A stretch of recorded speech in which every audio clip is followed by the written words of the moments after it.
We love chatting to interesting people from Devon. You know, that's what we do. And we've got another one for you this morning.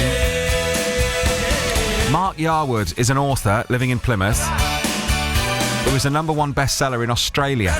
For reasons we'll get into, he's also going to be throwing out the first pitch of the season for the Plymouth Mariners baseball team in their opening game of the season at the weekend. Good morning, Mark. Thanks for coming in. My pleasure. It's great to be here. It's great to have you here. Tell me a little bit about you as an author and how you became to be one. I've just always written and spent many years writing like a lot of authors, trying to send work off and not getting anywhere. And then a few years ago, I seriously, knew I had to promote my work and set up my own imprint, Biscuit Books. And then that led on to publishing through Amazon.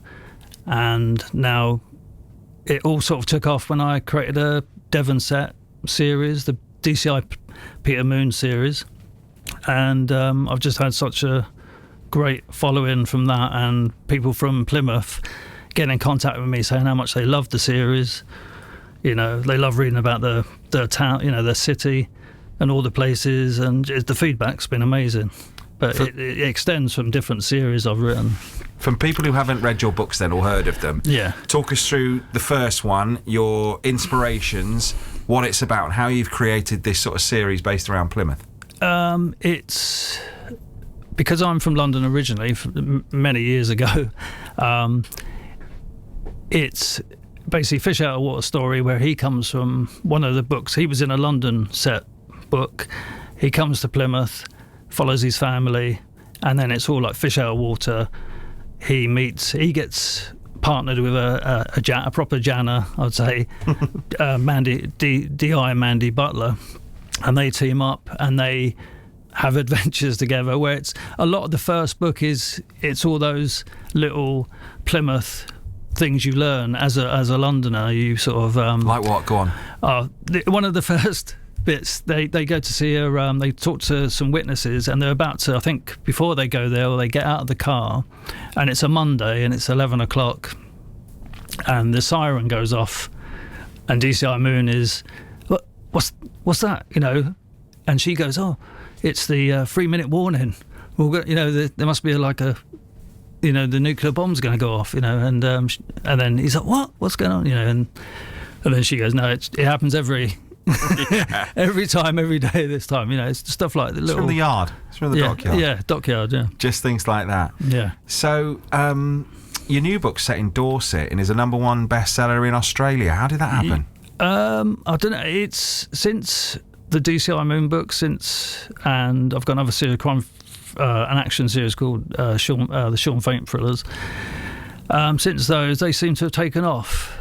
In Australia, every time I sort of promote in Australia, I get loads of good feedback and sales, and now the Dorset one I brought out a little while ago, and next thing I knew, it was Amazon bestseller in about 3 different categories, which is really, I keep putting messages out to anyone who follows me in Australia saying thank you very much for so I don't know what it is. I think it seems to be that they love anything maybe set in this part of the world, Dorset, Devon.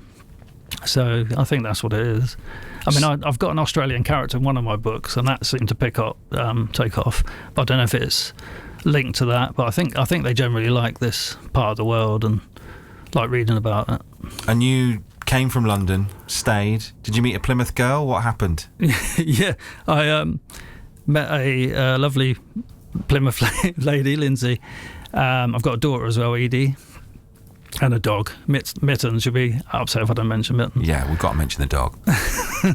And so we got a mutual friend of ours kept threatening to throw us together, and that never happened for a long time. And then she had a leaving do. She was going off somewhere else, so we all joined together on this leaving do. And next thing, about a year later, we were married. Congratulations. Yeah. Now you're going to be you're here now. What do you make of it? What do you make of Devon? I absolutely love it. I knew when I was down at university, I remember waiting for my interview and just walking around, and it's that feeling of I think Anthony Hopkins said it when he went to America. He got persuaded to go to. He didn't want to go to America. He got persuaded to go there, do a play, and he flew there, didn't know where he was, and then he woke up in the morning, got a newspaper, and suddenly had the feeling, this is where I belong. And I felt like that about Plymouth, and I love it. I don't think I'd ever leave. And now you're going to be throwing out the first pitch in some bizarre twist of fate. Yeah, it's quite ironic, really. I think. I think a lot. My life, I've never been that good at sport. Always picked last for the teams, and now because I've gone, obviously the more bookish type, gone into books. Now it's led all the way around to being chosen to, which is a great honour, to pitch the first pitch in this new league, which is I don't know if you know, the Angela Wilson is the head and manager of the team, and she asked me because I mentioned them in the last book. What, the Mariners? Sorry, you mentioned the Mariners in the last book. Yeah, the Plymouth Mariners.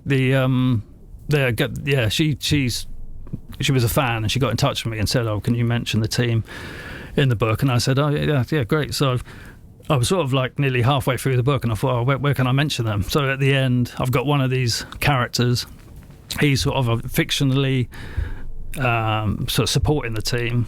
So when they come to arrest him at the end, I won't say who it is, give away the end of the book, but they arrest this guy and he's at the game. So I had DCI Butler saying, "Oh yeah, this is the Mariners," blah blah blah, sort of saying about the team and stuff. What's your throw like? Have you practiced or not? I haven't practiced. No, I keep meaning to go over the park with mittens and practice, but she's terrible at catching balls. So You're probably terrible at throwing them. She's terrible at catching them. Yeah.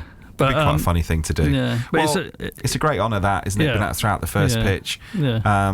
It's well done with your books as well. Yeah. So it's on Sunday at 12 o'clock if anyone wants to come along. It's the Plymouth Mariners. They're playing in a new league, the South West and Wales League.